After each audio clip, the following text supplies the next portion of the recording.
উনি যে ব্লেমগুলা এই মেয়েটাকে দিচ্ছেন যে উনি 1 মাসের মাথায় মেয়েটাকে 1 মাস সংসার করেছেন, ছেড়ে দিয়েছেন, কিন্তু যে ব্লেমগুলা দিচ্ছেন তার কোনো লিগ্যাল এভিডেন্স আমাদেরকে উনি দেখাতে পারেন নাই।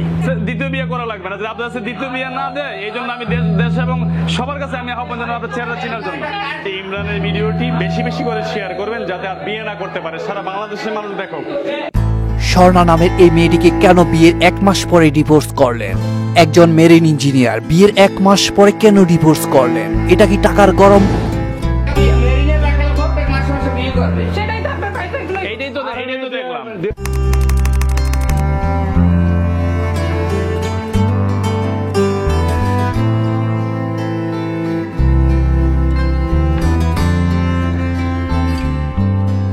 ছেলেটির নাম মোহাম্মদ ইমরান, পিতা মোহাম্মদ শাহজাহান, সাং আলিয়াপুর, পোস্ট অফিস ইসলামাবাদ, থানা ও জেলা পটুয়াখালী।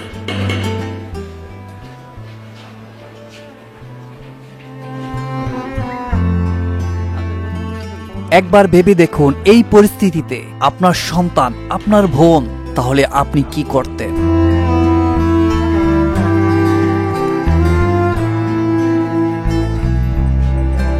পরিচালক প্রশাসন জনাব সৈয়দ রায়হান মহোদয় মেয়েটির অধিকার ফিরিয়ে দেওয়ার চেষ্টায়।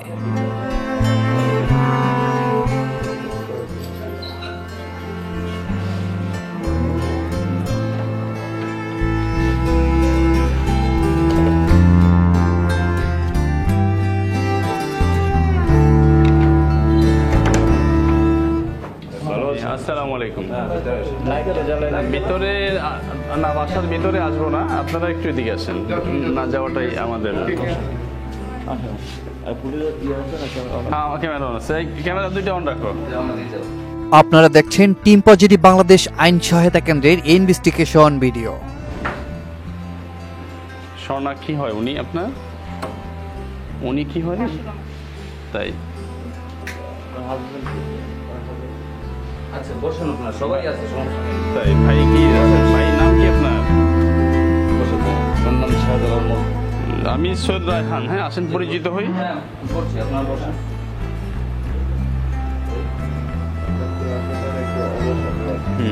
না চলো, পুরনো শহীদ করছে তো। হ্যাঁ বসেন আপনার। কোথায় উনি?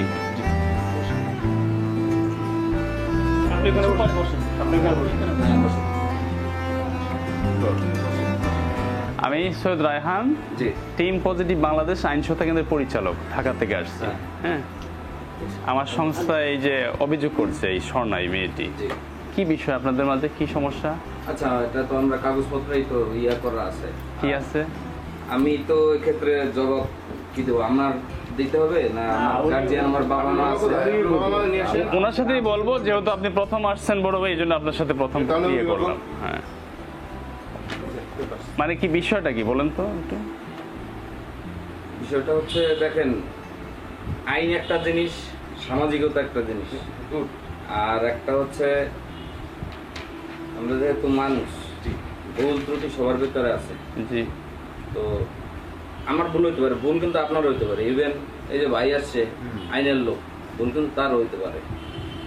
একটা ভুল হওয়ার পরে যদি আপনি সিনিয়র হন, জুনিয়র হন, যাই হোক, ভুল হলে ভুল কিন্তু শুধরানোর একটা সময় থাকে। যে কোনো ব্যাপার নিয়েই ভুল হইতে পারে। তো বিয়ে এমন একটা বিষয়, অ্যাজ এ মুসলিম, এবং আমরা খুব কনজারভেটিভ মুসলিম ফ্যামিলির লোকজন, আমরা চেষ্টা করি যাতে আমাদের সামাজিকতা। বসো বসো, হ্যাঁ বসো। আব্বা মনে হয় গোসল করতেছে। একসাথে সবাই বসে কথাগুলো শেষ করে না, এক কথা দুইবার না বলে। এখন আপনাদের অভিভাবক কে? মানে আমার বাবা আছেন, এবং আমি যেহেতু আমার ছোট ভাই অভিভাবক, ওর অভিভাবক, আমিও অভিভাবক। আচ্ছা, আর আমরা একটা জায়গা থেকে আমি মেইন কথা বলবো ওনার সাথে, যেহেতু হাজবেন্ড ওয়াইফ, জি জি জি, অবশ্যই। কমপ্লেইনটা ওনার বিরুদ্ধে, হ্যাঁ, ওনার সাথে। আপনার তো স্ত্রী, তাই না? কি সমস্যা কি বলেন তো? সমস্যা আমাদের নিজেদের মধ্যে বোঝাপড়ার সমস্যা আছে, তার আচার আচরণের সমস্যা আছে, হ্যাঁ, তার ভিতরে উচ্ছৃঙ্খলতা আছে, তার ভিতরে বেপরোয়া জীবনযাপনের লক্ষণ দেখা যাচ্ছে, তার ভিতরে আর্থিক টাকা পয়সার যে ব্যাপারগুলো আছে, আপনি কিসে চাকরি করেন? মার্চেন্ট নেভিতে আছি। তাই কোথায়, কোন ইয়েতে? আমি লাস্ট বাংলাদেশি ফ্ল্যাগ আর্টিস্ট শিপিংয়ে জব করতাম, আপাতত বাসায় আছি। আমি এখনো জয়েন করি। আপনাদের বিয়ের কাবিন কত টাকার? 5 লক্ষ 5 লক্ষ টাকা। 5 লক্ষ টাকা কাবিন ছিল, 1 লক্ষ টাকা উঠেছে। এখানে আপনাদের বিবাহের সময় কত বছর? বছরখানেক হয়েছে, 1 বছর 2 মাস এরকম। কত দিনের নিয়ে আপনি ঘর সংসার কাটিয়েছেন? মাসখানেক। 1 মাসের ভিতরে আপনি কি বুঝতেন, কি পেলেন তার ভিতরে ব্যাপার? আর আপনি এভাবে চাষ করে কথা বলেন না, না, না। আপনার প্রশ্নের উত্তর দিতে হবে। না তা দেন, কিন্তু আপনি আপনার একটা লিমিট আছে, সেই লিমিটের ভিতরে থাকেন, তারপর প্রশ্ন করেন। আপনার টোনটা খুব খারাপ শোনা যাচ্ছে। না, না, ভাই, আমি ভাইয়া প্লিজ 1 মাস জীবনে আপনার পরিচয়টা একটু দেন। আমি audit officer, Bangladesh team positive. আচ্ছা, থ্যাংক ইউ। কিন্তু ঠিক আছে, শুনেন। একটু কাইন্ডলি আমি বলি শুনেন, আমার প্রশ্ন করার রাইট আছে। না, অবশ্যই আছে। আরে ভাই, আমরাও বিবাহ শাদী করছি। হ্যাঁ, 1 মাস বিবাহ 15 দিন তো যাই আমি বাসর করি। আচ্ছা, তার ভিতরে এর ভিতরে কি আসে, তার ভিতরে আপনি যে কটা কমপ্লেইন দিলেন, আচ্ছা, এটিগুলো লজিক্যালি অবশ্যই লজিক্যালি। ব্যবহার। আচ্ছা, ঠিক আছে ভাইয়া, তাহলে আমি তো আমার বাবা গার্জিয়ান, আমাদের কিছু তো বলার থাকতে পারে না। আমি একটা জিনিস বলছিলাম যে আইন একটা জিনিস, সামাজিকতা একটা জিনিস। কারণ আপনাদের কাছে আমি 2 মিনিট সময় নিই। স্বামী স্ত্রীর ভিতরে প্রবলেম হইতেই পারে, যে কোনো কারোর ভিতরে। আমার স্ত্রীর সাথে আমার প্রবলেম হইতে পারে, আমার মায়ের সাথে আমার বাবার প্রবলেম হইতে, কিন্তু এই জিনিসটা কোন পর্যায়ে গিয়ে দাঁড়ায়? তাদের ভিতরে মনোমালিন্য দূরত্ব ছিল, ওই প্রথম আসছে, এর কিন্তু তুলে আনিনি আমরা। হ্যাঁ, তো যখন তুলে আনিনি, সে অস্বাভাবিক ভাবে যাবে। এই বাসায় আসার তো তার রাইট আছে, অবশ্যই রাইট আছে। সে আসছে, আসার পরে তার মানে অ্যাটিটিউড কি হওয়া উচিত? অবশ্যই, যেহেতু তার স্বামীর সাথে সে ঘর করতে চায়, সেই জন্যই তো আসছে। আসার পরে তার অ্যাটিটিউড যদি থাকে আমাদের ইমোশনাল ব্ল্যাকমেল করা, যে আমি সুইসাইড করছি, এই দড়ি, এই চাকু, এই ঔষধ, তারপরে আপনি যদি আপনার অ্যাটিটিউড থাকে এরকম, মানে তারা রেকর্ডিং করবে আমাদের ভাষ্য কি। তার ছোট ভাই আছে, হয়তো সাথে এখনো আছে, তারা এই বাসায়, সে যখন প্রথম আসছে ঘর সংসার করার জন্য, তার অ্যাটিটিউড হলো গিয়া এই পর্যায়ে ব্ল্যাকমেল করা। আমার আম্মা, তার শাশুড়ি প্রথম জিজ্ঞেস করছে, তুমি এভাবে আসছো, জিজ্ঞেস করতেই পারে না শাশুড়ি। তখন তার যে প্রথম শাশুড়ির সাথে তার যে স্টেটমেন্ট, সেগুলোই তো খুব মানে বাজে পর্যায়ে। এখন এগুলো সংসার ভাঙার জন্য যথেষ্ট না। সংসার ভাঙার জন্য কি, এটা আমি বললাম যে আমাদের তো একটা সামাজিক সংসার ভাঙা, এটা সম্পূর্ণ স্বামী স্ত্রীর ব্যাপার। আমরা চাই, আমরা সর্বশেষ চাইছি, সে তো সামনে সর্বশেষও চাইছি, এখনো তার যদি হাজবেন্ড, তার মানে আমরা গার্জিয়ান, আমি তার বড় ভাই হিসেবে, আমার বাবা মা একই কথা বলবে, যদি তারা স্বামী স্ত্রী এখনো মিলতে পারে, আমাদের কোনো আপত্তি নেই। হ্যাঁ, আমি গার্জিয়ান হিসেবে আমি তো স্টেটমেন্ট দিলাম এই সামনে, এবং তার কাছে আপনারা জিজ্ঞেস করেন অন ক্যামেরা, আমি স্ত্রীর মধ্যে সমস্যাটা তারা বলুক আমাদের এটা নিয়ে অন ক্যামেরা সে স্টেটমেন্ট দেখ। ভাই আপনারা তো আছেন যে আমরা গার্জিয়ান। হ্যাঁ ভাই, ইমরান ভাই, তাই না? শুনেন, আমি বলি, আমাকে বিয়ে করাইছে আমার বাবা মা বড় ভাই। এই যে আমার বড় ভাই বিয়ে করাইছে, তাকে আমি চিনি না। তাকে চিনেন না, না? তাকে বিয়ের আগে চিনতাম না, আচ্ছা, একদমই চিনতাম না। এটা ভালো, তবে বাবা মাকে সম্মান করে বিয়ে হ্যাঁ, করতেন। সেটাই। গুড। শুনেন, এই যে আমার বড় ভাই, হ্যাঁ, সে আমাকে বিয়ে করাইছে। ওই যে তার বড় ভাই, খালাতো ভাই, হ্যাঁ, সে তাকে বিয়ে দিয়েছে। ঠিক আছে, এখানে আমাদের কিন্তু কোনো চেনা জানা কিছুই ছিল না, কিচ্ছু না, একদম কিচ্ছু না। এখন ইমরান ভাই, হ্যাঁ। আপনার বিরুদ্ধে তো বাদীর কোনো কমপ্লেইন নেই তার কমপ্লেন কার বিরুদ্ধে? যে বড় ভাই, হ্যাঁ, তারপর আপনার আম্মু, হ্যাঁ, আব্বু, হ্যাঁ, তাদের বিরুদ্ধে। হ্যাঁ, আপনার বিরুদ্ধে তার কোনো কমপ্লেইনই নেই যে আমার তাহলে আমাকে টোটালি কখনো। তাহলে এই জন্যই আল্লাহর বিচার হইলো গিয়ে এইটা দেয় আমাদের বিরুদ্ধে। আপনার বিরুদ্ধে সে বলে না তার জীবনে এর থেকে আরো খারাপ হবে, আল্লাহর লানত। শুনেন, আপনার হাজবেন্ড যে তাকে আমাদের উপরে ইয়া। কথা বলছে। আচ্ছা, আমি এটা জিনিস এই শুনেন, আমি কথা কেন বলবো ভাই? আমার তো বস্তিতে জন্ম হয় না। না শুনেন, আপনি রেকর্ডিং করে নাটক মাটক করে এগুলো কে ওকে বাজে কথা বলা, এগুলোর শিক্ষা তো আমার ফ্যামিলি থেকে আমাকে দেয় নাই। দেশে আইন আছে, বিয়ে একটা আইন, এটা ধর্মীয় এবং আব্বা রাষ্ট্রীয় কই আইন। আপনি একটু রেডিও এনে আন। অভিযোগ তার স্বামীর বিরুদ্ধে নাই, বিয়ে হচ্ছে অভিযোগ স্বামীর বিরুদ্ধে নাই, অভিযোগ আমার বিরুদ্ধে।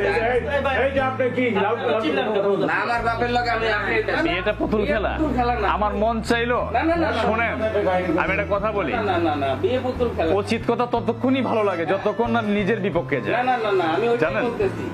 আজকে আপনার বোন দিয়ে পাবেন না, আপনি মনে করেন আপনার একটা বোন আপনি বিয়ে দিয়েছেন, হ্যাঁ, আমার মন চাইলো আমি 5 লক্ষ টাকা কাবিন দিয়ে ছেড়ে দিলাম, হ্যাঁ, তার সতীর্থর দাম 5 লক্ষ টাকা।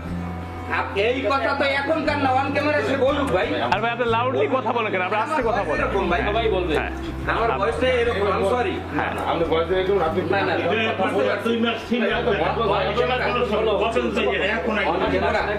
আচ্ছা, আপনি তুমি কথা কইও না। ইমরান শোনেন, না ভদ্র আমরা চরম অসভ্য। তোমাদের সাথে অসভ্য আরে শুনেন, আপনারা সাইড করবেন না। শুনেন শুনেন, পুলিশ লইয়া তুই কথা বললে কেন? বলা হয়েছিল না না, এই ভাই আপনার কথাই তো হচ্ছে না। এই আপনি যে বললেন যে পুলিশ নিয়ে আসো, পুলিশ তো আসে, পুলিশ ভালো কাজে আসে, ভাইজানের নাম জানেন? পুলিশ ছাড়া তো কিছুই হয় না। আপা বসেন, আমরা কুম্ভ নাই আপনি বলেন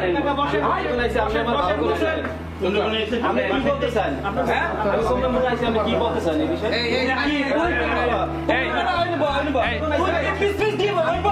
এই লোকটা তো আসলে আপনারা আসেন তো থানায় বসবো, আপনাদের সাথে আসেন। আমরা থানায় যাব। হ্যাঁ, আসেন।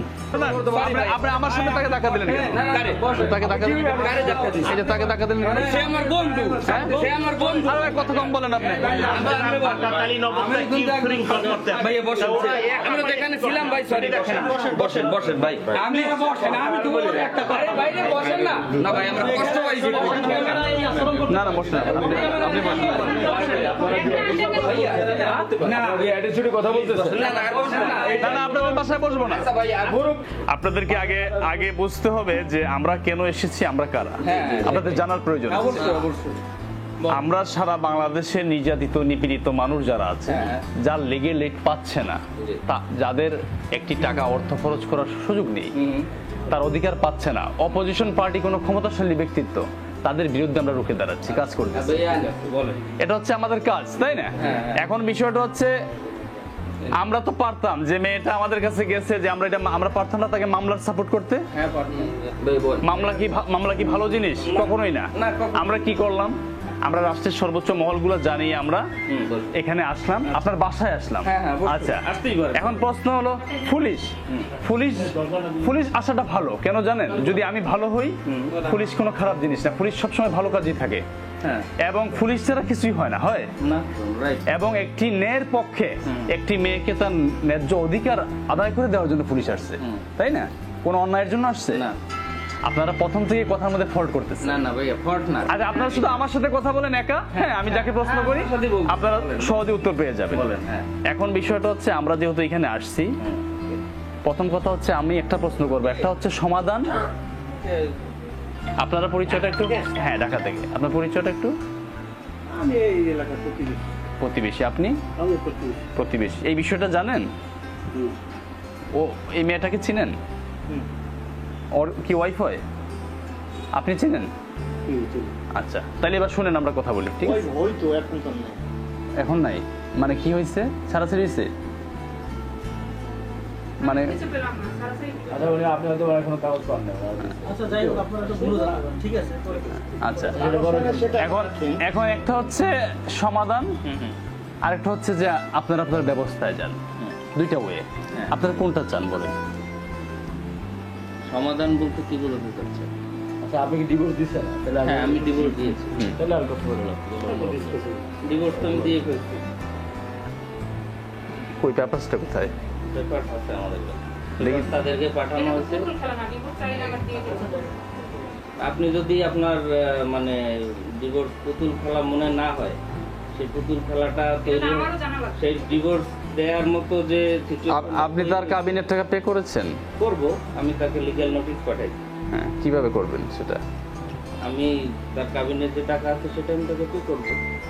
মানে পেটা করবেন কোন ওয়েতে, কিভাবে করবেন? এটা তো তাকে লিগ্যাল নোটিশ পাঠানো হয়েছে, রাষ্ট্রীয় আইনের সে যে টাকা পায় তাকে সে টাকাটা দেওয়া হবে। স্যার এটা আপনারা কেন বিয়ে করেন বলেন তো? হুম? কেন বিয়ে করেন? মানুষ কেন বিয়ে করে? বিয়ে করে আপনার জন্য বিয়ে তো প্রযোজ্য নয়। আপনার বড় ভাইও কিন্তু এইভাবে আরেকটা মেয়ের জীবন নষ্ট করছে। হ্যাঁ, অভিযুক্ত ব্যক্তির বড় ভাই বিয়ে করে কিছুদিনের মাথায় তাও ডিভোর্স করেন। ছেড়ে দেওয়া মানে কি জানেন, তার জীবনটা ড্যামেজ। কোথায় আপনি প্রুফ দেন না শোনেন, ডিভোর্স দিলে একটা মেয়ের জীবন সে যে নষ্টামি করছে সেই প্রুফ আছে। না না জীবন নষ্ট হয়, এটা কোথায় লেখা আছে ডিভোর্স দিলে? আপনি বুঝেন না, আপনার বোন হলে তখন আপনার বুঝবেন না। না। নাহলে বুঝবেন না। এইটা যদি ডিভোর্স দিলে যদি জীবন নষ্ট হতো, হ্যাঁ। তাহলে সেটা রাষ্ট্রীয় এবং ধর্মীয় আইনে স্বীকৃত থাকতো না। একটা মানুষের মধ্যে মনোমালিন্য হইতেই পারে, জোর করে তো একজনের সাথে এখন থাকতে পারে না। 1 মাস সংসারের পরেই কেন ডিভোর্স? তাহলে মেয়েটির জীবন কেনই নষ্ট করলো এই প্রতারক? একটি মেয়ের অনেক স্বপ্ন সাধনা, বিয়ে এবং সংসার। বিয়ের 1 মাস পরেই কাজের ক্ষেত্রে চলে যান দেশের বাহিরে। কিছুদিনের পরেই কেন ডিভোর্সের চিন্তা ভাবনা আসলো? বিস্তারিত থাকছে সামনে। তাইলে তো ভাই কেউই ডিভোর্স দিত না। বাংলাদেশের সব থেকে বেশি ডিভোর্স হয় বাংলাদেশে। হ্যাঁ, অবশ্যই শর্ত শোনেন, অবশ্যই শর্ত। বিয়ে শাদীর পূর্বে আপনি ডিসাইড করতে হবে এর সাথে আমার যাবে কিনা। হ্যাঁ এখানে কি আপনার একটা সামাজিক প্রভাব আসতেছে না আপনার উপরে? হ্যাঁ আসতেছে। তো সেটা তো আপনার আগে ডিসাইড, আপনি একজন গ্রাজুয়েশন ঠিক আছে, হ্যাঁ কমপ্লিট, সেই জায়গাতে তো আপনার বিবেচনা উচিত করা ছিল যে এই ফ্যামিলির সাথে আমার যাবে কিনা। হ্যাঁ আপনার শহরের ভিতরে হ্যাঁ। সেটা ডিসাইড না করে কেন তাকে বিয়ে করলেন আপনি? ভাই যারা ডিভোর্স করে তারা সবাই দেখি শুনি বিয়ে করে, তারপরও ডিভোর্স সবার বউ না। না না কেন? আমি কি ফেরত নাকি? আমি মেয়ে পছন্দ করছি কি? মেয়ে পছন্দ করছে বাবা মা ছেলে, ওর বাবা মা এবং ছেলে সব। কিন্তু আমার একটা কথা শোনেন ভাই, এর বাবা আসে নাই, সে ঢাকা। আমার বলতে প্রথম আমি ঢাকা, এবার বলছে আমি বলতেছি শোনেন, তুই শুনেন, সে স্টক করছে তো কথাবার্তা গুছিয়ে বলতে পারেন। আমি বলবো বিয়ের সময় কথা হয়েছে যে মানে এটা তো একদম পারিবারিক ভাবে বিয়ে, আমি তো বললাম, সেও তো আছে এখানে, তার সাথে আমার বা আমার সাথে তার কোনো পরিচয় এভাবে ছিল না। বিয়ের আগে কোনো কেউ কাউকে চেনে না এক কথায়। তো এটা হচ্ছে ওনার এক তালই আছে ওনার। তো মানে সে আবার আমার বড় চাচার বড় ছেলের আর কি শ্বশুর হয় সম্পর্ক। তো ওইভাবে একটা প্রপোজাল আসছে আমাদের কাছে, প্রপোজাল আসছে এইভাবে। আসার পরে তো সেই জিনিসটা আমার বাবার সাথে, আমার বড় ভাইয়ের সাথে সে আলোচনা করছে আমাদের সেই তালু। আলোচনার পরে সে হচ্ছে আপনার করলো যে এরকম একটা মেয়ে আছে দেখে। তারপরে খুঁজতে খোঁজ খবর নেয়, দেখা গেছে যে এই যে তার খালাতো বোন, সে আবার আমার বড় ভাইয়ের খুব বন্ধু আর কি, একসাথে তারা মিশে আর কি একসাথে চলাফেরা করে। তো এই থ্রুতে দেখা গেছে ওই যে মানে অ্যারেঞ্জ ম্যারেজেরও তো কিছুই আছে, খুব দেখাশোনা বা একটা কিছু রিচুয়ালস আছে কিন্তু আমাদের মধ্যে। ওইটা হয় নাই বদাস, আমার বড় ভাই, আমি, মা, আমরা তাদের এই ওনার বড় ভাই বোনার বাসা আমরা দেখতে গেছি। ওই দেখা, এরপর ঠিকঠাক, তখন এখন মুরব্বীদের মধ্যে কথা হওয়া দরকার। ওই সময়টা আমার বাবার সাথে তার বাবার কথা হয়েছে, ঠিক আছে, তার বাবার কথা হয়েছে। তখন হচ্ছে আপনার সে বলছে যে ভাইজান, তো খোঁজ খবর তো উভয় পক্ষই নিছে, আমরাও নিছি তারাও নিছে, এটা তো খোঁজ খবর না নিয়ে বিয়ে হয় নাই। ওই সময় বাবাকে তার বাবা বলছে যে ভাইজান এই বিয়ে শাদী তো ব্যাপার একটা, এখন তো উভয় পক্ষ দেখা শাদী হয়ে গেছে, এখন বিয়েটা হয়ে যায়। ওই সময় সে বলতেছে তাহলে বিয়েটা করাই ফেলেন, আমি তো একটু আমার ব্যবসায়িক কাজে ব্যস্ত আছি, আমি কয়েকটা দিন পরে আপনার সাথে দেখা করব, এই জামাইয়ের সাথে দেখা করবো, সবার সাথে দেখা করব। তো সে কিন্তু ব্যবসায়ী মানুষ, আমরা যেটা জানি আর কি। তার একটা সময় পটুয়াখালীতে বেশ প্রতিপত্তি ছিল, এবং বর্তমানে যে সেই অবস্থায় নাই ওইটা আমরা জানি। সে আগের থেকে ব্যবসায়িকভাবে একটু দুর্বল, একটু না পুরোপুরি মানে সে বিভিন্ন জায়গায়, কিন্তু সে যে মানে মর্টগেজ করে বিভিন্ন জায়গায় একদম দেউলিয়া হয়ে গেছে, এটা আমরা জানতাম না। আমরা জানতাম যে সে আর্থিকভাবে একটু পিছিয়ে গেছে। এটাই কি তাহলে মূল কারণ? তারা হাইড করছে, এটা আমাদেরকে বলে নাই, সেও বলে নাই, তার মানে আমার যে শ্বশুর ছিলেন উনিও বলে নাই। তো ওই সময় আমার বাবাকে বলছে ভাইজান বিয়েটা করায় ফেলেন, এই সেই। তো যাই হোক, বিয়ে তো হয়ে গেছে। বিয়ে হয়ে যাওয়ার পর বলছে আপনারা 3-4 দিন পরে আপনার সাথে দেখা করবো আমার বাবার সাথে, কিন্তু সে দেখা করে নাই। এখন আমি তো বিয়ে করে ফেলছি, আমার ছুটি আপনারা হয়তো জেনে থাকবেন যে আমরা 5-6 মাসের মতো ছুটি কাটাই দেশে, এরপর আবার চলে যাই। তা আমার ওই সময় কিন্তু 6 মাস প্লাস হয়ে গেছে। এখন আমি বিয়ে করছি মাত্র 4-5 দিন, এখন তো দেখা গেছে আমার আরো কয়েকটা দিন থাকা উচিত দেশে। আমি ছিলাম প্রায় মাসখানেক ছিলাম, 1 মাসের মাথায় হয়তো আমি চলে গেছি আমার যতদিন মনে পড়ে। তো তাদের বাসায়ও আমি কিছুদিন ছিলাম, 8-10 দিন ধরে। তো ওই সময়টাতে দেখা গেছে যে কথাবার্তা তো সবার সাথেই হচ্ছে, কিন্তু তার বাবা এখানে পটুয়াখালীতে গোপনে আসে। ওয়ারেন্ট আছে নাকি? হ্যাঁ, তার নামে ওয়ারেন্ট ছিল, তার নামে এখন। আচ্ছা দাঁড়াও, কথা বলতে দাও। এটার সাথে মেয়ের কি না, না, না, সম্পর্ক? না। বাবা সাফার, হ্যাঁ, এটার আপনি সাথে- জানতে চাইছেন বিয়েটা কিভাবে হয়েছে, বলতে দিবেন না? না, হ্যাঁ বলেন। বলতে দেন। হ্যাঁ, বলেন বলেন। ওটা আসতেছি। তার নামে 4-5টা মামলা ওয়ারেন্ট ছিল, এটা আমাদেরকে জানানো হয় না। বলছে 2টা মামলা আছে। কারণ মামলা তো আপনি আমার নামে এখন একটা করতে পারেন, মামলা তো আমার নামে হইতে পারে। মামলা থাকা এক জিনিস, আর একজন কনভিক্টেড আসামি ভিন্ন জিনিস। সে একজন পলাতক আসামি ছিল, 4 থেকে 5টা মামলা আমি যতদূর জানি। 6টা মামলা 4টাই সাজা। Wait, একজন কথা বলি। তো এইটা আমাদেরকে জানানো হয় নাই। সে আর্থিকভাবে দেউলিয়া, এটা জানানো হয় নাই। এগুলো আপনি কোনোভাবেই ধরে নিয়েন না যে এই কারণে কোনো কিছু হয়েছে। এটা বিয়েটা কিভাবে হয়েছে, আমরা কারা, তারা কারা, এটা আমি ব্যাখ্যা করতেছি। শেষ করতে দেন। আমি এটা ব্যাখ্যা করতেছি।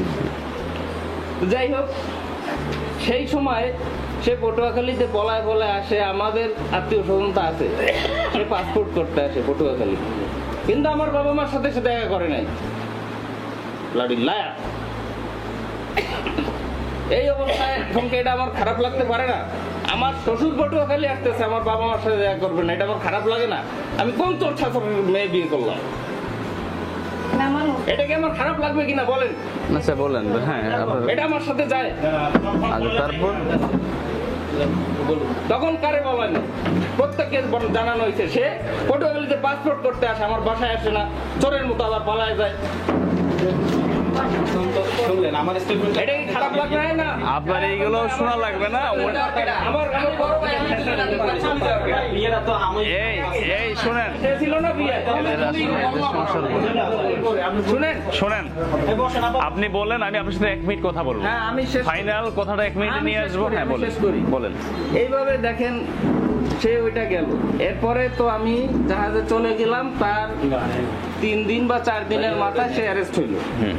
অ্যারেস্ট হওয়ার পরে ওই অবস্থা, তারপরেও জাহাজে থাকতে কিন্তু তার সাথে আমার যোগাযোগ আছে। 1-1.5 মাসের মতো তার সাথে আমার অ্যাজ ইউজুয়াল হাজবেন্ড ওয়াইফ যেভাবে কথাবার্তা হয়। আমি জাহাজে যাওয়ার 5 দিন পরে হয়তো 4 দিন বা ঢাকা থেকে 11টা সাজা। ঢাকা থেকে 11টা সাজা। হ্যাঁ আচ্ছা কি 11টা না 4টা?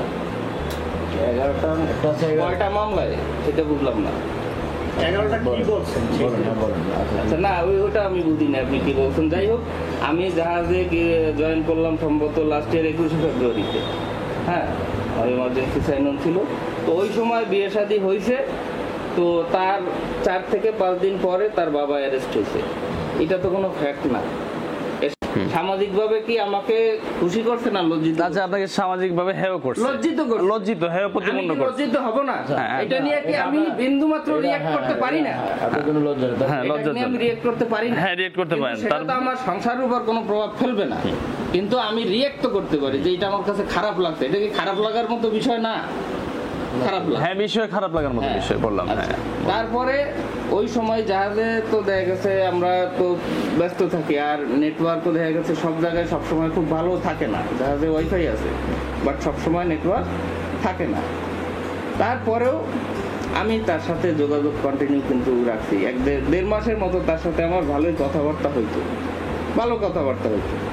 কথাবার্তা হওয়ার পরে দেখা গেছে তার সাথে আমার হাজবেন্ড ওয়াইফ যে ছোটখাটো বিষয় নিয়ে যে ঝামেলাগুলো হয় আর কি, হইতেছে। কারণ বিয়ের কিন্তু মাত্র 1 মাসের মাথায় আমি চলে গেলাম জাহাজে।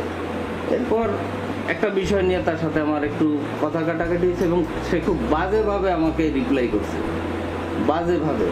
এটা আমি তার মাকে জানাইছি, আমি হাসতে হাসতে জানাইছি যে দেখেন ও যে এইভাবে কথাবার্তা বলে এটা তো ঠিক না, এগুলো তো উচিত। মানে কি বলে আপনাকে গালাগালি করে? হ্যাঁ, গালাগালি করছে সে খুব। গালাগালি করছি আমি। আচ্ছা, তারপর? খুব বাজেভাবে সে গালাগালি করে। যাই হোক, এটা আমি তার মায়ের সাথে শেয়ার করি। মানে ছাড়ার কারণটা কি? না তার না, সাথে- শুনেন না, আপনার সব শুনতে হবে তো।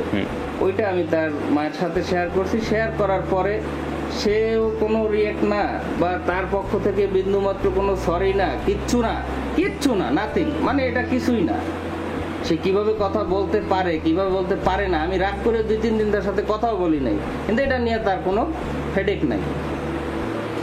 ঝগড়া করে নাই এটা নিয়ে তার এটা নিয়ে তার ভাই মেন্টালিটি তো আসল। মানসিকভাবে যদি আমি কোথাও শান্তিতে না থাকতে পারি, দৃষ্টিভঙ্গির বিষয়। ওখানে তো আর সবকিছুর দরকার নাই। তারপর থেকে আমি দেখা গেছে, আমি তো শুরু থেকেই বলে নিলাম যে তার বাবার ব্যাপারটা নিয়ে আমি কিন্তু একটু লজ্জিত হয়েছি, ডিস্টার্ব হয়েছি। এটা যে কেউ হবে। বুঝলাম তো, তারপরে বলে তারপর সামনে তার আগান। সাথে আমার বিভিন্ন বিষয় নিয়ে এরকম ধরেন টুকটাক প্রতিনিয়ত ঝগড়া লেগে থাকে। প্রতিনিয়ত। আর্থিক বিষয় নিয়ে কি নিয়ে ঝগড়া হয়েছে তোমার সাথে আমার? না, লাস্ট মানে কার্যক্রমটা কি হয়েছিল? লাস্ট কার্যক্রম হয়েছে জাহাজে বসে, তো ওই যে টুকটাক যা হয়েছে। এরপর আমি রাগ করে তার সাথে কথাই বলা বন্ধ করে দিই, কথাই বলবো না। আচ্ছা, এবং আমি- লেম এক্সকিউজ দিয়ে সে কথা বলা বন্ধ হ্যাঁ, করে। ঠিক আছে, আচ্ছা। ঠিক আছে। তোমার কাছে সেটা লেট, কিন্তু এটা আমার কাছে অনেক বড়। আমি আসতেছি, আমি রেজাল্টটা এনে দিচ্ছি আপনাদেরকে। তারপর ওইখান থেকে আমি বাসায় আসলাম। বাসায় আসার পরে আমার বড় ভাই কিন্তু সাথে সাথে এই তার মাকে ইনফর্ম করছে ও কিন্তু দেশে আসছে। আমি রাগ করে কথা বলি না কারোর সাথে। আজকে যাদের বিরুদ্ধে আপনাদের অভিযোগ, তারা এই সংসার টিকানোর জন্য বহুত চেষ্টা করছে। আমার বড় ভাই কোনোদিন আমার গায়ে হাত দেয় না, এর জন্য আমার গায়ে হাত তুলছে। আচ্ছা, সংসার করার জন্য। হ্যাঁ, আচ্ছা, যাতে আমি সংসার করি, কারণ তারা আমাকে বিয়ে করাইছে। আমি কিন্তু তার সাথে প্রেম করে বিয়ে করতে চাই নাই, আচ্ছা। ওই সময় আমার নাই। আচ্ছা। এখন ব্যাপার হচ্ছে বাসায় আসার পরে এই কাহিনী তো ঠিক আছে, আমি কথাবার্তা বলি না, সে আমার বাসায় আসতেই পারে। এখান তো তার এই যে এখন সে আসছে, এইভাবেই সে দিনে আসে নাই, সে আসছে রাত 9:30টার সময়। আচ্ছা। তার ছোট ভাইকে নিয়ে। আচ্ছা, তো আসার পরে তাকে বাসায় উঠতে দেওয়া হয়েছে, কথাবার্তা হয়েছে, প্রথম দিন ওভাবে গেছে, সবই ঠিক আছে। এখন আমার বাসায় কে কোথায় থাকবে, কে কোথায় ঘুমাবে, এটা ডিসাইড করতেছে আবার তার মা। তাকে জিজ্ঞেস করেছে তুমি এইভাবে কেন আসছো, তুমি তো ইনফর্ম করে আসবা। আর আমরা একটা ফ্ল্যাট ভাড়া বাসা, আমাদের এখানে তো থাকার জায়গারও তো একটা ব্যবস্থা। তাহলে আপনার ওয়াইফ নিয়ে থাকার মতো সেই পরিবেশ আপনার আছে না? অবশ্যই আছে, সেটা আমার সময় তো দিতে সবাই হবে। বের হয়ে যাবে, শুধু বউ থাকবে। সেটা তো ঘরে থাকার জায়গা না, নাই। না, সেটা তো তখন ওর মা বলছে যে ঘরে তো 3টে রুম। এটা তো সময় দিতে হবে রে ভাই। বেরোয় যাওয়ার কথা বলা। মানে বউ কি আসতে গেলে আপনার কাছ থেকে সময় নিয়ে আসতে না, না, হবে? না, না, সে তো একদিন আসছে। একটা অ্যারেঞ্জ করতে হবে। ভাইয়া, কথা বলা হয়েছে। ভাইয়া, আমরা সে আমাদের কাছে, তাকে তো আমি তুলে আনি নাই, আনুষ্ঠানিকভাবে তাকে তো আমি আনুষ্ঠানিকভাবে তুলে আনি নাই। ব্যাপারটা ওই কাছে। আচ্ছা, এখন আমি একটু শর্ট করে দিই ভাই, আমি প্রশ্ন করি আপনি উত্তর দেন, এতে শর্ট হয়ে যাবে বিষয়টা। সারাদিন কথা বললে এই কথা শেষ হবে হ্যাঁ, না। শেষ হবে না। কারণ মোটামুটি আমি যা বোঝার কিছুটা আমি আইডিয়া পেয়ে গেছি। হ্যাঁ, বল। এখন কথা হচ্ছে, আমরা দেখেছি অনেক জায়গায় যে হুম। অনেক হাজবেন্ডরা বলে যে আমার ওয়াইফের পরকীয়া ছিল, এই জন্য ছেড়ে দিয়েছি। আমি আসতেছি, ওই পয়েন্ট আছে সামনে। আসেন সামনে, দ্রুত আসেন। হ্যাঁ। আপনি তাকে যে ছেড়ে দিলেন এত দ্রুত, এই কথা কাটাকাটি, এই আপনাদের মধ্যে মনোমালিন্য, এইগুলো নিয়ে সে ছেড়ে আমাকে দিলেন। খুন করার হুমকি দিয়ে গেছে, আমি কোন ইসে আমি তার সাথে সংসার করবো? ফোন করে হুমকি সে দিচ্ছে। আমাকে খুন 500 লোক পাঠাইবে। সে 500 লোক আনবে তার বাবাকে নিয়ে, তার বাবা বড় একজন হেডম, আমাদের উড়াই দিবে, শেষ করে দিবে। তাহলে আমি কোন ভরসায় তার সাথে সংসার করবো? মানে এক হাতে তো আর তালি বাজে না, আপনারা তো কোথাও না কোথাও ফল্ট আছে। হ্যাঁ, ফল্ট থাকতেই পারে। ফল্ট কি ফল্ট? মানে এই প্রসঙ্গটা যে আসলো, সে যে হুমকিটা দিল আপনাদের, হ্যাঁ। মানে কেন দিল, কারণটা কি? কোন প্রসঙ্গে সে যে এখানে আসছে, তাকে শুধু একটু জিজ্ঞেস করা হয়েছে। আমি জিজ্ঞেস করছি তুমি যে এইভাবে আসলা, এটা মানে তোমাকে তুলে আনা হয় নাই। একটা সামাজিক ভাবে যেহেতু আমাদের বিয়ে শাদী হয়েছে, তো তোমাকে তো ওইভাবে আনা হবে। আমার বাবা মা এই কথা বলছে, সবাই বলছে। তো সেই কথায় সে খুব বাজেভাবে রিয়েক্ট করছে। হ্যাঁ আঙ্কেল বসেন আপনি। আমি হ্যাঁ আসার আগে আপনাদের সাথে না আমি স্ত্রী যে কথা বললাম, না, কথা বলতে আমার সাথে আমার তখন 6-7 মাস তার সাথে আমার কোনো যোগাযোগ ছিল না। তারপর আমি বাধ্য হয়ে এখানে আসি। না না না যোগাযোগ আমার বাবা মার সাথে ছিল। আমার বাবা মার সাথে তুমি ওই তারপরে কথা কই না, এই প্লিজ ভাই আমি একটু সে জাহাজে থাকাকালীন ও আসার পরে বাসায় ও বাসার পরে একটু ভাই কিছু মনে নিয়ে না, ও বাসায় আসার পরে এমন সিচুয়েশন হয়েছে লাস্টে আমি প্যানিক হয়ে, যে তোমরা মুসলমান মানুষ, আমি ওর হাতে কোরআন শরীফ নিয়েছি, ও ফোনে কইতেছে আম্মু আমারে মারে তুমি লোক পাঠাও, আর ওর ছোট ভাই কইতেছে আমার বোনকে মারবে না, কার গায়ে হাত তুলছে?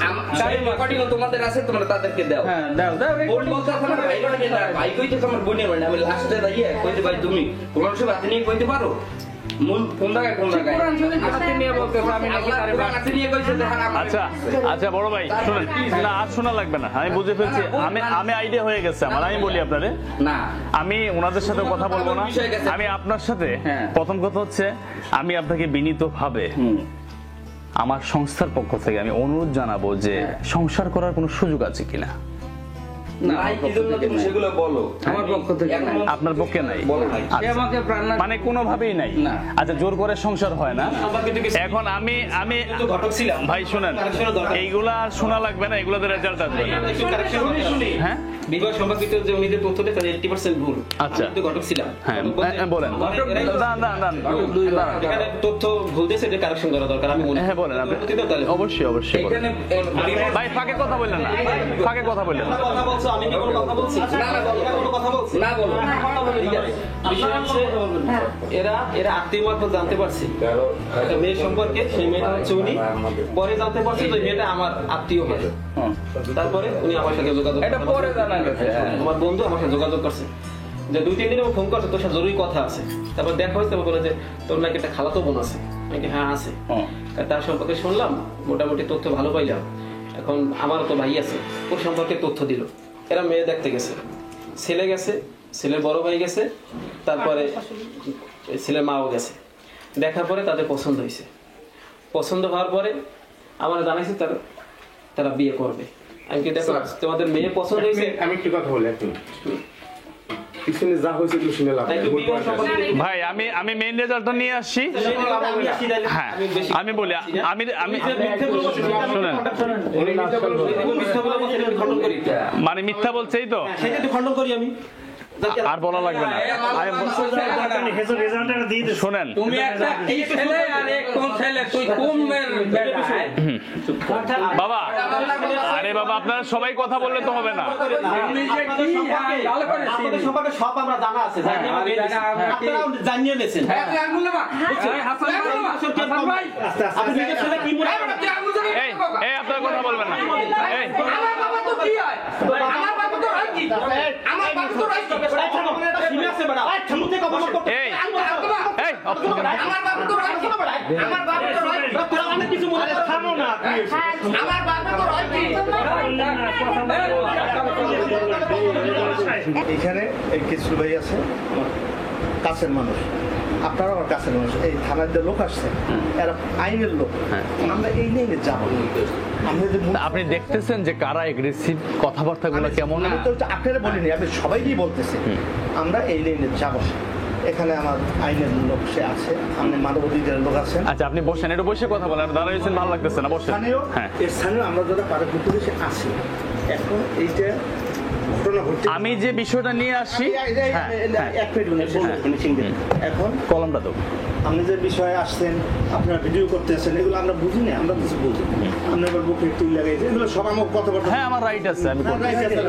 শোনেন, আমার ওই একদিনে মানবাধিকার এক লোক গেছেন, পরে দেখি তার কোনো কাগজপত্রই নেই। যাই পথে ও লাইনে আমি যাবো না। এখন আমি কথা বলি সেইটা শোনেন। এখন এই লাইনে আমরা ঘটনা যাবো না, কেয়ার করতে কি আছে অত দরকার নেই। এখন ঘটনাটা ঘটে গেছে এখানে, এই যে মেয়েরা বিবাহ বসে রসংসার করা যাবে, ছেলেরাও বিবাহ করে রসংসার করবে। এখন মাঝখানে সমস্যা হইতে পারে না, স্বামী স্ত্রী মিসআন্ডারস্ট্যান্ডিং হইতে পারে না, হইতে পারে, হয় অনেক বা হইয়ে যায়। এরকম একালে সেই নবীন শাসন আমল থেকে আসছে। নবী বলছে তার ছেলে বললে গেছে যে আমার ছেলে আসলে বললো যে চৌকট পাল্টাইতে হয়েছে, ওই এমন থেকেই তাই আইছে। এখন যাই হোক, এখন আমরা এই ঝগড়া লাইনে যাবো না, আইনগতভাবে যে হয় আপনার সঙ্গে কথা বলবো। আমি কিভাবে বলি শোনেন আপনি, সেটা আমি আর কোনো কথা বলবো না। আপনার কোনো কথা বলবেন না ফাঁকে, আমি যে কথা বলবো খালি শুনবেন। প্রথম কথা হচ্ছে, যদি মেয়েটার কোনো আপনারা ভাইয়া কথা শুনেন, এই সুলেমান শুনুন, যদি মেয়েটার কোনো আপনারা চারিত্রিক দিক দিয়ে কোনো ধরনের অকারেন্স দেখাতে পারতেন এবং সেটা আপনার প্রুফ অনুযায়ী, তাহলে আমরা ধরে নিতাম যে, আমি বলি ভাই আমার কথা শুনেন আগে আপনি, সেই ধরনের কোনো কিছু আপনাদের কাছে নাই। 1 মাস সংসার করলেন, আপনি মেয়েটাকে ছেড়ে দিলেন। আমি একটা জিনিস বুঝতে পারছি যে আপনি খুবই সম্ভ্রান্ত ফ্যামিলি আপনারা, এবং খুবই, আমি বলি আমার কথা বলতে দেন আপনি খুবই ইগোওয়ালা লোক, আপনার খুব ইজ্জত আছে। এই মেয়ে আপনার সাথে যায় না, এই মেয়ের সাথে আপনার সংসার জীবনও হবে না। আপনার এত ইজ্জত যেহেতু আছে এবং ইগো আছে, পুরুষের যে কাজ, ইনস্ট্যান্ট জাস্ট নাও তার কাবিনের টাকাটা দিয়ে লিখিতভাবে তাকে বিদায় করে দেন। এবং সেটার জন্য আমার কথা বুঝেন, এই মেয়েটা যে সুইসাইড করতে চাইছে, ঢাকাতে আমার অফিসে গেছে, আমিও তো সুইসাইড করতে চাইছি। আমার কথা বুঝেন, আপনি তো আমার সাথে জান নাই, এই মেয়েটা যে আমার কাছে গেছে, এতগুলা জায়গায় সে গেল, হ্যাঁ, এই মেয়েটা যদি কোনো ধরনের একটা ঘটনা ঘটায়, এতগুলা জায়গায় না যে আমার কাছে আসতে পারলো, এই দায়ভারটা কে নিবে? এই দায়ভারটা কে নিবে? ওইভাবে আসছে, ওই কারে কে নামাই? আরে বাবা আপনি কথা বলতে, এখন কথা বলবেন না, আমি কে তারে নামাই দিছে? এত টাকাটা কি করে নামাই?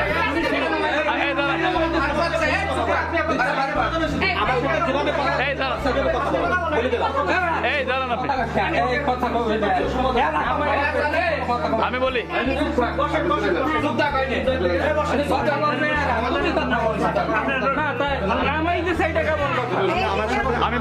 ভাই আপনি আমি বলবো আপনি এটা বসেন। না আপনি একটা কথা আমার সাথে ভাই আমি একটা কথা বলি, এই শুনেন, এই বিষয়ে যতক্ষণ পর্যন্ত এই বিষয়ে মেয়ের লেনদেনটা শেষ করবেন না, মেয়ে এখান থেকে যাবে না। কারণ এই জায়গায় ঘোরার সেই সুযোগ লাগবে না আমি মেয়ে ইনস্ট্যান্ট থাকবে, সমাধান করে দিতে পারবেন। হ্যাঁ বলেন। এই আছে না, এই ছোট বোন শোনো কি বলি আমি, সবাই দাঁড়া, আমি তোমার সাথে কথা বলবো। তুমি যতটুকু আমি দেখেছি তোমাকে গিয়েছো, তুমি ভালো একটা মেয়ে, আমরা যতটুকু দেখেছি সবই আল্লাহ পাকের ইচ্ছা। তোমার এর চেয়ে ভালো কিছু তুমি পাবে, এর চেয়ে ভালো কিছু পাবে, এই ছেলের চেয়ে ভালো কিছু তুমি পাবে। এই ছেলে দিয়ে তোমার সংসার যাবে না, কারণ জোর করে সংসার হয় না। এখন এটা চাইলেও সংসার বলে এরকম তো না, আমার তো উপযুক্ত কারণ দেখানো লাগবে। আমি একটা মেয়ে হিসেবে মানতে পারি। আমি বলি আমি বলি, তোমার কাবিনের যে টাকাটা আছে, তোমাকে ইনস্ট্যান্ট তারা বুঝাই দিবে, যতক্ষণ মতো বুঝাই দিবে না তুমি এখান থেকে যাবে না। আমি এসে সংসার করতে ভাইয়া, আমি কাবিনের টাকা নিতে আসিনি। আর কাবিনের টাকা নেওয়ার হলে 6-7 মাস আগে আমি কাবিনের টাকা না শোনো, না এখন জোর করে তো সংসার হবে না রে ভাই।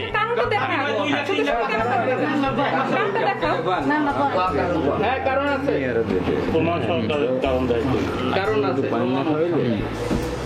আচ্ছা এখন কি চান আপনি বলেন তো? মেয়েদের জীবনে বিয়ে একবার, আমি যে সংসার অন্যথায় আমার সুইসাইড করতে হবে। আমি দেশ জাতি সবাইকে জানাতে চাই যে মিথ্যা অপবাদ দিয়ে একটা মেয়ের পরিণতি করতে।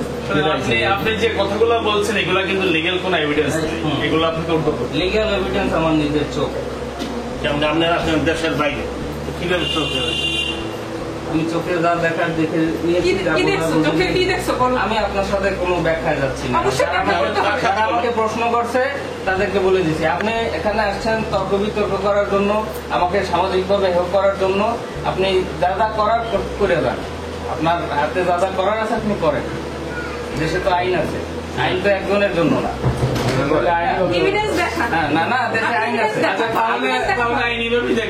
আইনিভাবে এসে আমি তো আপনাকে ফাইনাল ডিসিশন বলেই দিচ্ছি। এখন আপনি যে টাকা পয়সা বললেন যে ইনস্ট্যান্ট দিয়ে দিবে কিনা, না এটা যদি না নেয় আমি তো আপনাকে দিয়ে দিতে পারবো। আচ্ছা এখন এটা তার সিদ্ধান্তের উপর নির্ভর করবে, সে রিসিভ করবে কি করবে। আচ্ছা সে রিসিভ করতে না চাইলে তো আমার কিছু করার নাই। আমি টাকা দিয়ে অপবাদের কি আছে? আপনি কিন্তু কোনো ডকুমেন্টস দেখাতে পারেন না। যদি আপনি একটা ছবি দেখাতে পারতেন, কিছু অডিও রেকর্ড দিতে পারতেন যে ছেলের সাথে কথা বলতেছে, সেটা আমরা বুঝতে পারতাম। কিন্তু এইভাবে একজনকে ব্লেম দেওয়া হলো, ছবি বলছে সাক্ষী ওইটা যেটাকে ভালো জানে। এমন হতে পারে সেটা আপনার লাইফে আবার ফুলের ব্যাগ না আমার আমার আমার কপালে যদি সেরকম খারাপ কিছু হয় হতেই পারে, সেটা তো ভাই আমরা জানি না। কি হয়েছে তুমি সেটা বলতে পারো না না? না যে অপবাদ আছে তুমি শুনলে তো হ্যাঁ তুমি বলো। ওইটা ভাই ওইটা তো ভাই যে কারো লাইফ আপনার সেই দিনগুলো গোনার জন্য অপেক্ষা থাকে। হ্যাঁ ওটা যে কারো লাইফ হইতে পারে। আচ্ছা যা করবেন তাই পাবেন। আমরা এক্সট্রা কোনো কথা বলার দরকার নেই। ওইটা যে কারো বলে আমি একটা লাইনে বলি, সেটা হচ্ছে উনি যেহেতু আমরা অফার করছিলাম, উনি যেহেতু রাজি না, তাহলে সেটা আইনিভাবে হ্যাঁ আইনিভাবে নাকি। আসসালামু আলাইকুম। আমি আজকে অবস্থান করছি পটুয়াখালী জেলার শান্তিবাগ ৪ নং ওয়ার্ডে। আমাদের সংস্থা অভিযোগ করেছিলেন মোসাম্মদ স্বর্ণা, অভিযোগটা ছিল ওনার স্বামীর বিরুদ্ধে।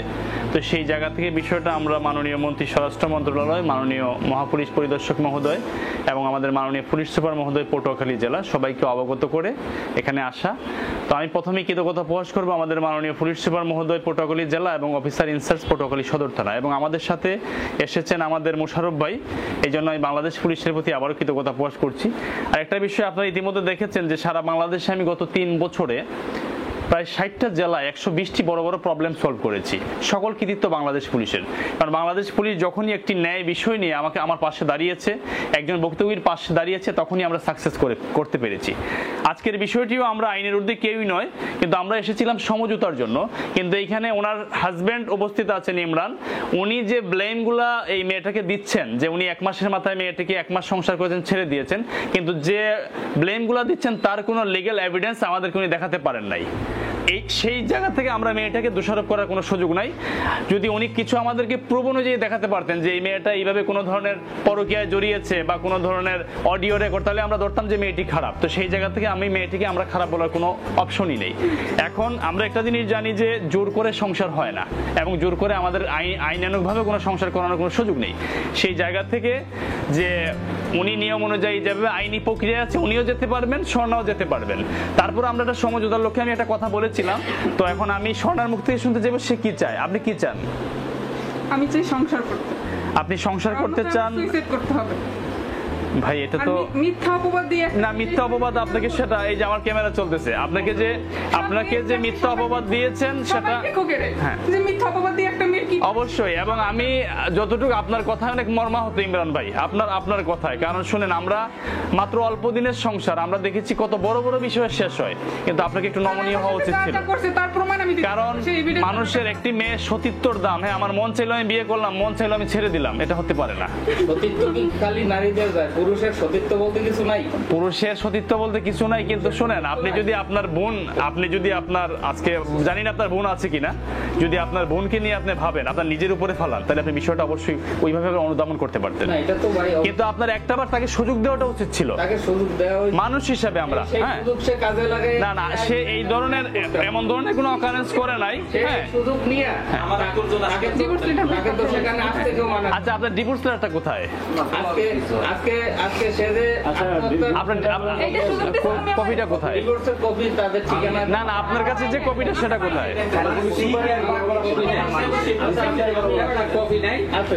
কোথায় কোথায় দেখান তো দেখি, দেখান। সারা জীবনে সে মেয়েটারে দিয়ে দিছে। আজকে আমি কেমনে দেখি আমার মা ওই তোমার একটা সমস্যা, আপনি দেখেন এখনো সময় আছে, কিন্তু এই ইমরান ভাই এখনো সুযোগ আছে, সংসারটা পারলে করেন। এই যে আমার ক্যামেরা চলতেছে, সারা বিশ্ব দেখবে কিন্তু। না, আপনাকে হুমকি দিল কোথায়?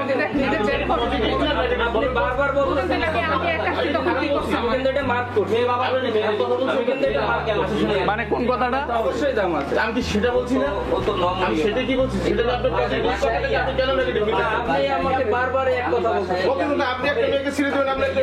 ভাই তাকে তো আপনি এইভাবে ছাড়তে পারেন না, আমি যতটুকু বুঝতে পারলাম। আরে ভাই, আইনি ব্যবস্থা কি? ক্ষতি তো সবারই হবে, ক্ষতি কার না হবে? সেই জায়গা থেকে আমি আপনাকে বললাম ভাই, এখন আপনার অনেক দাম। একজন ইঞ্জিনিয়ার মানুষ বলেন ইঞ্জিনিয়ার, সেই জায়গা থেকে আমি বলছি আপনার লাইফের অনেক দাম। সবারই লাইফের দাম। ইঞ্জিনিয়ার মানে তার লাইফের না, আপনি খুব ভালো বেশি বুঝেন। আপনার কাবিনের কপিটা নেন দেখি একটু, আমাকে দেখান একটু নিয়ম অনুযায়ী। উনি আইনে যাবে, ও আইনে যাবে। আর হ্যাঁ, আপনি এটা দেখান, ডিভোর্সের কাগজটা দেখান।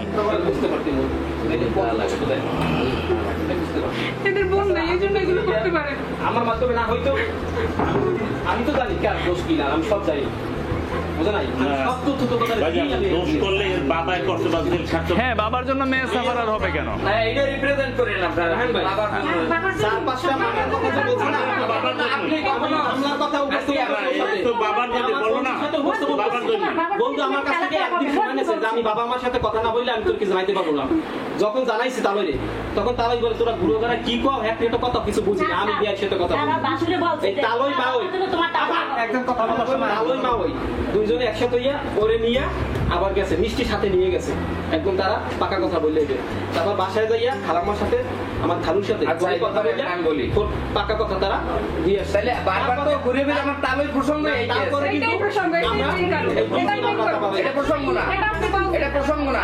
তুমি আজকে হয়তো যে আমার প্লেন দিলা ছয় না বড় ভাই আপনি বলছেন তোমার বাবার জন্য তোমার না, ঠিক আছে তাহলে আমার বউ কি বলছে তোমার বাবার যেমন জন্য ইমরান বলছে আমাকে রিজার্ভ করি আমার বাবা আমার শ্বশুর জেলে থাকে তাই। ভাই রিজার্ভ করি শোনেন আচ্ছা, ও বলছে যে আমরা কি তালই বলতেছে যে আমাদের এটা রেকর্ড করছে আর বুঝেন আপনার সাথে আমার সাথে আমার বউয়ের সাথে আমার বউর সাথে চিল্লে পারলো আমার বউয়ের রেকর্ড এই যে আপনারা এক এক সময় না না, আপনার এই রেকর্ডটা শুনছি যে আপনি বলছেন তো তোমার বাবার জন্যই তোমার সংসারটা ভাঙবে। না আমি তোমার বাবার জন্য তোমাকে তালাক দেয়, হ্যাঁ, এই কথা আপনি বলছেন। অনুমান করে তুমি কাটিং করো না, এই যে তোমার ভাই এই কথা কো দাঁড়াইয়া আপনি ধৈর্য ধরে বাবা 1 মিনিট শুনবেন। এরা কি ব্যবহারগুলো করছে? এক মিনিটে আধা ঘন্টার ব্যাপারটা শুনে বলে সব ঠিক আছে, আমার কথাটা শোনো, শোনেন ভাইয়া সব ঠিক আছে, আমি বলি শোনেন ভাইয়া শোনেন একটু তোমার শ্বশুর তোমার আমার বন্ধু যখন বলছে তার ওই কথা মামলা শুধু বলা হয়েছে দুইটা মামলা আছে তাহলে সেটা সাজাটা তাও ব্যাপার না ছয় মাস সাজা বলছি ওই সাজা পরও আমরা চাইছি একটা আমি যেগুলো বলবেন এগুলো বাবার জন্য মেয়ের এটা হইতে পারে না আমি এটা বলবো না। বাবার জন্য এটা হইতে পারে না কথা বলছে। আমার ভাই যদি আরে ভাই আপনি লাউডলি খালি কথা বলতে আছেন না, আমি বাসায় আসার কারণে খালি ছিলেন না। না না না না ভাই এই দেখেন সবার সামনে বসে এই ব্যবহার করে, তাহলে আমার একা পেয়ে কি ব্যবহার করে? আমার লাগে এইগুলা মানুষ কোনো ভালো মানুষের আচরণ এরকম না, ঠিক আছে? আপনি একলাই জুড়ে কথা বলতে পারেন, আমরা পারি না। আপনাকে আমরা সহযোগিতা করবো, আপনি টেনশন করবেন না। এই দেশে আপনাকে যতটুকু সহযোগিতা করা লাগে আমরা করবো। সে প্রমাণ করুক, আমার চরিত্র নিয়ে কথা বলতে প্রমাণ করুক। মেয়েকে চাকরি করে ওর মাসে 5 লাখ বা 2 লাখ দেখা যাক ওনার অনেক টাকা আরো বিয়ে করবে হ্যাঁ হ্যাঁ হ্যাঁ, টাকার জন্য এত কিছু করতে পারে। এত সোজা, এত সোজা, ইডে পাবো কি এত সোজা দিন। মেয়েরা কি পাবে? আমরা আছি, আপনার পাশে আছি। দিন। এলে কি মেরিনে রাখলে প্রত্যেক মাসে মাসে বিয়ে করবে সেটাই তো আপনার ভাই তো এগুলো এইটাই তো দেখলাম। একটা ডিভোর্সের টাকা তো একটা এক মাসের ইনকাম হয়। নাহলে তো প্রত্যেক মাসে বিয়ে করবে। এই দাঁড়ান, মুরব্বী মানুষ শুনেন, আপনারা মুরব্বী মানুষ সেই জায়গা থেকে একটা মানুষ ভুল করলে সংশোধনের সুযোগ নেই। আর সবচেয়ে বড় কথা হচ্ছে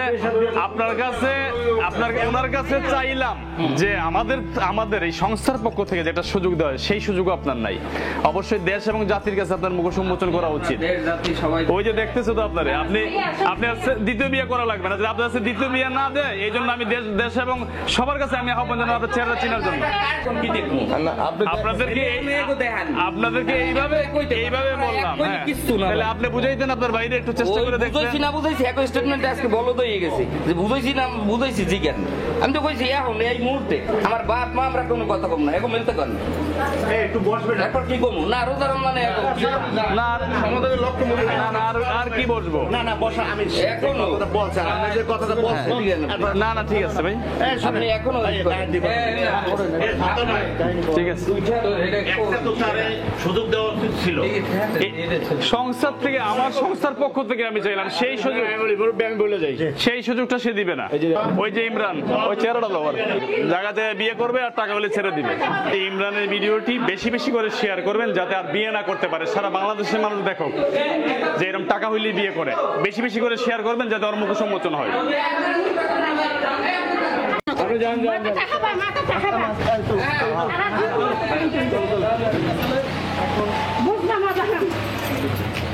জুতার বাড়ি খাবি একদিন বহুত বাদুল্লে মা কি অনেক কৃতজ্ঞতা, বুঝছেন? আপনি এত চেষ্টা করেছেন, হ্যাঁ, কারণ আপনার জায়গা থেকে অনেক সময় এরকম লাউডলি কথা কেউ বলে না, কিন্তু আপনি হুদা হেলারি অনেক চেষ্টা করেছেন। না, আপনি আসলে তো বেস্ট হিসেবে আপনার একটা কথা, আপনার মোবাইলটা বের করেন, আমি আইডিটা করে একটা কথা বলছিলেন না।